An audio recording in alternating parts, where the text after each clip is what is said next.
呢個一啲都唔誇張。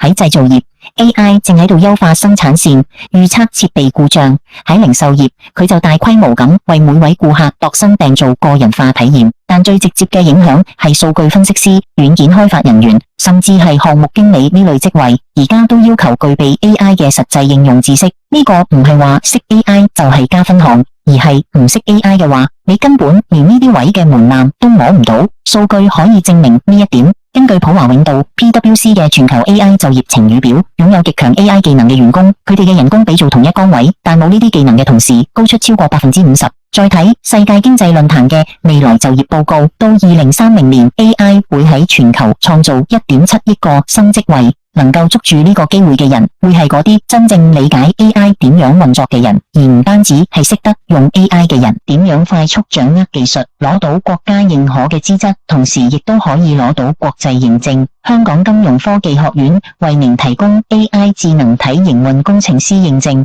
為咗回應產業人才需求，呢個考試項目以培養識營運、識維護、識分析嘅複合型人才為核心目標。考試機構由國家認可嘅工業和資訊化部教育與考試中心主辦同認證，除咗攞到國家工信部認證，仲同時獲得 IMS 英國管理專業人員協會簽發嘅註冊人工智能經理證書。唔止雙認證，仲可以銜接碩士學位。有興趣嘅朋友請掃二維碼登記，參加免費工作坊。